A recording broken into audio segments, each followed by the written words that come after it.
What if that healthy fat you munching on every day is actually messing with your cholesterol and inflammation? And the fat you've been dodging is the one that could be good for your heart? Most people get this all wrong. Let's clear it up in just few minutes. If you've ever stood in the grocery aisle like, wait, is this oil good or bad? Is butter evil? Are nuts too fatty? Why is everyone arguing about seed oils? You're not alone. And honestly, the confusion is exhausting because you're trying to do the right thing, and every week the internet says the opposite. So today, I'm going to make fats simple, without scary talk, without extreme diets, and without turning your kitchen into a chemistry lab. Just everyday choices that actually work. And no, I'm not here to act like a doctor. I'm your health friend who reads the research, translates it into real life, and helps you feel confident again. By the end of this video, you'll know 3 things most people never learn about fat. The one type of fat that is truly dangerous, and why it is still hiding in foods you buy. The healthy fat mistake that tricks people into thinking they're eating clean, while their numbers get worse. And a super simple fat filter you can use in 10 seconds in any supermarket, so you never feel confused again. Stick around, because near the end I'll give you a 3-step fat upgrade plan you can start today. No extreme diet required. Let me tell you what usually happens. Someone decides to eat healthier, so they remove fat. Then they're hungry all the time. Cravings go crazy, and they end up snacking more. Or they do the opposite. They hear fat is good, so they start pouring oils into everything, eating fat bombs, and calling it healthy. But then cholesterol, digestion, or energy gets weird. And here's the scary part. Most people are blaming the wrong fat. Misconception number 1. Fat makes you fat. Nope. Overeating anything consistently can lead to weight gain. Fat is actually essential for hormones, brain function, absorbing vitamins A, D, E, and K, and keeping you satisfied. Misconception number 2. All fats are basically the same. This is the big one. Because your body doesn't react to all fats the same way. Some support your heart and hormones. Some can push inflammation and LDL cholesterol higher. And one type is basically the troublemaker we all agree on. So if you felt confused, it's not because you're failing. It's because the advice has been oversimplified. Okay, let's break fats into a few buckets in normal human language. First, the green light fats. These are healthy most of the time. These are mostly unsaturated fats. They tend to support healthier cholesterol patterns and are linked to better heart outcomes when they replace certain other fats. Examples include extra virgin olive oil, avocados, nuts like almonds, walnuts, and pistachios, seeds like chia, flax, and pumpkin, and fatty fish like salmon, sardines, and mackerel. Why do they matter? A lot of research shows that replacing some saturated fats with unsaturated fats can improve LDL cholesterol and lower cardiovascular risk. It's not magic. It's about how these fats affect liver cholesterol handling and inflammation signaling. The real-life translation is this. If you switch from butter and processed snacks to olive oil, nuts, and fish, your body often responds with better lipid numbers over time, especially LDL. Next up, the yellow light fats. These aren't evil, but they're easy to overdo. These are mostly saturated fats.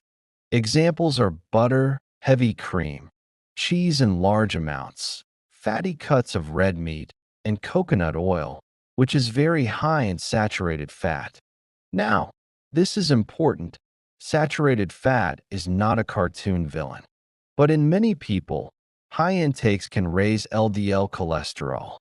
The impact varies from person to person, but the overall pattern is consistent enough that most major health organizations recommend moderating it. The real-life translation: you don't need to fear butter. You just don't want butter to be your main oil group. And now, the red light fat. This is the one almost everyone agrees is dangerous. This is trans fat, especially from partially hydrogenated oils. It hides in some pastries, frosting, packaged baked goods, some fried foods, and some shelf-stable snacks. Why does it matter so much?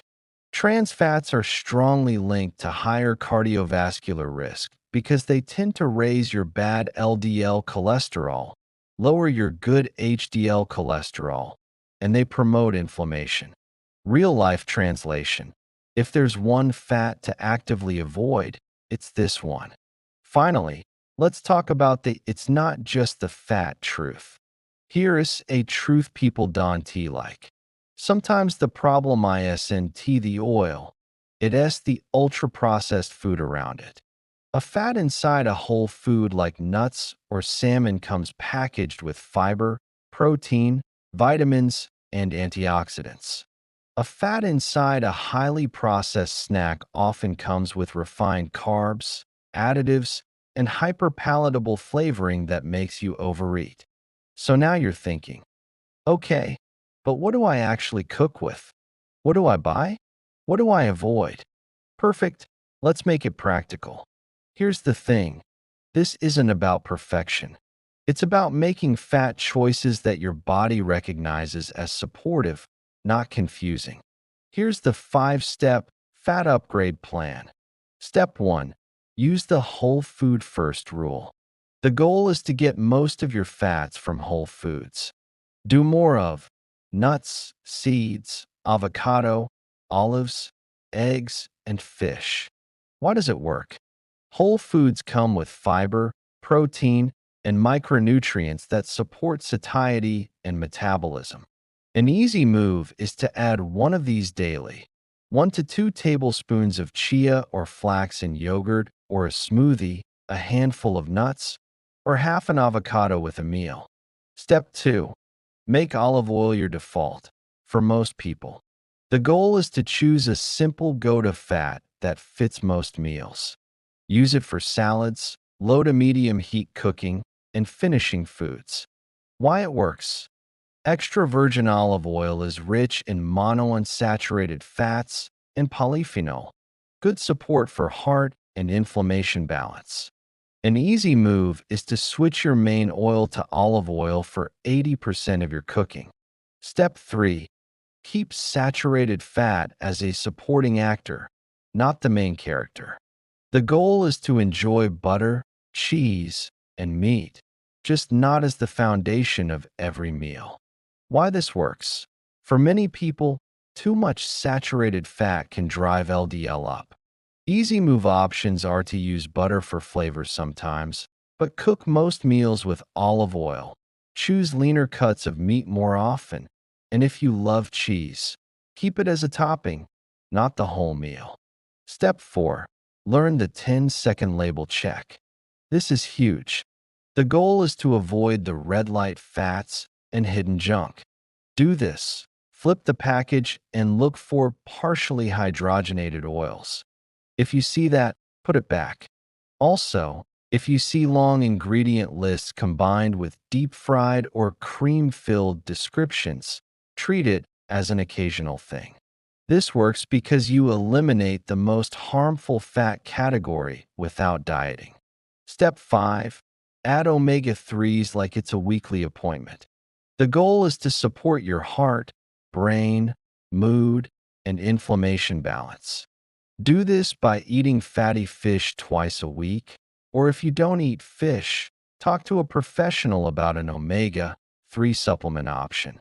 Why it works: omega-3s support healthier inflammatory signaling and are consistently linked with heart benefits. So what should you cook with? For the best everyday options, use olive oil, avocado oil, especially for higher heat, and fats from whole foods like nuts, seeds, and avocado. Things that are okay sometimes include butter, ghee, and coconut oil in small amounts. And what to avoid: partially hydrogenated oils and trans fats. Here's what this looks like in real life. Breakfast could be eggs with avocado and berries. Lunch could be a salad with olive oil dressing and chicken or beans. Dinner might be salmon with roasted veggies and an olive oil drizzle. And for a snack, Greek yogurt with chia seeds and walnuts. Look, if you've been worried you ruined your health because you ate the wrong fat, breathe. You're not broken. Your body is incredibly responsive to small, consistent upgrades. And the best part? You don't have to do all 5 steps today. If you only did step 4, the label check, you'd already be ahead of most people. Progress, not panic. I know what some of you are thinking. Objection 1. But I heard seed oils are toxic. Here's the balanced take. The internet makes this way more dramatic than it needs to be. The bigger issue for most people isn't a single oil. It's eating a lot of ultra-processed food. If you're mostly eating whole foods, using olive oil as your main fat, and limiting fried packaged foods, you're already making the high-impact move. Objection 2. But butter doesn't bother me. Totally possible. Some people tolerate saturated fat better than others. The key is keep an eye on your overall diet quality and, if you can, check your labs with your provider. Data beats guesswork. Objection 3. This sounds like too many changes. Then don't change everything. Pick one. Swap your main cooking fat to olive oil, or add fatty fish twice per week, or cut trans fats with the label check. One move, 1 week, then stack. You're not behind. You relearning what most people never learn: how to choose fats in a way that supports your body. Start simple. Whole foods first, olive oil default, trans fats never. That alone can change the direction of your health. If this video finally cleared up fats for you, hit like, subscribe, and share this with someone who's still scared of avocados or confused by cooking oils. And comment below, which one are you changing this week? Olive oil default, label check, or omega-3 twice a week? I read the comments, and we're building a community that gets healthier together.